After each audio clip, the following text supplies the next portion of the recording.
Good morning. I'm Miss Mara. I'm the school nurse here at Liberty Drive, and this is my fourth school year here at Liberty Drive working with your students. And so we've been reading this book together, and so I'm going to read my part of the book. So let's get started. All night, Ruby moans and sniffles. I place my domain. I don't want to fall asleep, in case you need something. Ivan, Bob said gently, get some sleep, please, for your sake and for mine. Bob can't sleep unless he's on my stomach. I hear a stirring. Ivan, Ruby calls. I rush to my window. Ruby, where are you? I miss Aunt Stella, Ruby sobs. And I miss my mom and my sisters and my aunts and my cousins too. I know, I say, because it's all I can think of. Ruby sniffles. I can't sleep. Do you know any stories? The way Aunt Stella did? Not really, I admit. Stories were Stella's specialty. Tell me a story about when you were little, Ruby pleads. She puts her trunk between the bars. Please, Ivan. I scratch the back of my head. I don't remember things, Ruby. I admit. It's true, Bob says, trying to be helpful. Ivan has a terrible memory. He's the opposite of an elephant. Ruby lets out a long, shivery breath. Oh, well, that's okay. Good night, Ivan and Bob. I listen to Ruby's soft sobs for long, horrible minutes. Then I hear myself saying, once upon a time there was a gorilla named Ivan, and slowly and deliberately I try to remember. I was born in a place humans call Central Africa, in a dense rainforest, so beautiful, no crayons could ever do it justice. Gorillas don't name their newborns right away, they wait. Right away, the way humans do.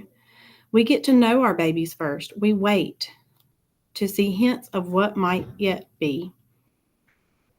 When they see how much she loved to chase me around the forest, my parents decide to name my sister Tag. Oh, how I love to play tag with my sister. She was nimble, but when I got close to her, she would leap onto my unsuspecting father. Then I would join her and we would bounce on that tolerant belly until he gave us the grunt, the rooting pig sound that meant enough. That game never got old, although my father might have disagreed. It didn't take long for my parents to find my name. All day long, every day, I made pictures. I drew on rocks and bark and my poor mother's back. I used the sap from leaves. I used the juice from fruit, but most of all, I used mud. And that is why they called me Mud.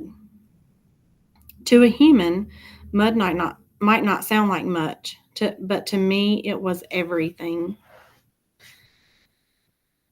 My family's, which humans call a troop, was just like any other gorilla family. There were 10 of us: my father, the silverback, my mother, and 3 other adult females, a juvenile male called a blackback, and 2 other young gorillas. Tag and I were the babies of the group. We squabbled now and then as families will, but my father knew how to keep us in line with a simple scowl. And for the most part, we were happy to do what we were meant to do, to feed and forage and nap and play. My father was a master at leading us to the ripest fruit for our morning feast and the finest branches for our night nest. He was everything a silverback is meant to be: a guide, a teacher, a protector. And nobody could chest beat like my father. Gorilla babies and elephant babies and human babies are not so different, except that the gorilla gets to spend the day riding on his mother's back like a cowboy on a horse. It's a pretty great system from the baby's point of view. Slowly, carefully, a young gorilla begins to venture farther and farther away from the safety of his mother's arms. He learns the skills he will need as an adult: how to make a nest of branches, weaving them tightly, or they will fall apart in the middle of the night. How to beat your chest by cupping your hands to amplify the sound. How to go vining from tree to tree. Don't let go. How to be kind, be strong, be loyal. Growing up gorilla is just like any other kind of growing up. You make mistakes, you play, you learn, you do it all over again. It was, for a while, a perfect life. One day, a still day, when the hot air hummed, the humans came. After they captured my sister and me, they put us in a cramped, dark crate that smelled of urine and fear. Somehow I knew that in order to live, I had to let my old life die. But my sister could not let go of our home. She held her like a vine, stretching across the miles, comforting, strangling. We were still in our crate when she looked at me without seeing, and I knew that the vine had finally snapped. It was Mac who pried open the crate, Mac who bought me, and Mac who raised me like a human baby. I wore diapers, drank from a bottle, I slept in human beds, sat in human chairs, listened while human words swarmed around me like angry bees. Mac had a wife back then. Helen was so quick to laugh, but quick to anger too, especially when I broke something, which was often. Here is what I broke while I lived with Mac and Helen. One crib, 46 glasses and 7 lamps, one couch, 3 shower curtains and 3 shower curtain rods, one blender, one TV, one radio, and 3 toes, which were my own. I broke the blender when I squeezed 3 tubes of toothpaste and a bottle of glue into it. I broke my toes attempting to swing from a lamp fixture on the ceiling. I broke 46 glasses. Well, it turns out there are many ways to break a glass. Every weekend, Mac and Helen took me in their convertible to a fast food restaurant where they ordered me French fries and strawberry shake. Mac loved to see the expression on the cashier's face when he drove up and said, "Could I have some extra ketchup for my kid?"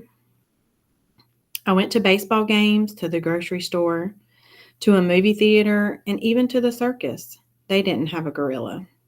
I rode a little motorbike and blew out candles on a birthday cake. My life as a human was a glamorous one, although my traditional sorts would not have approved.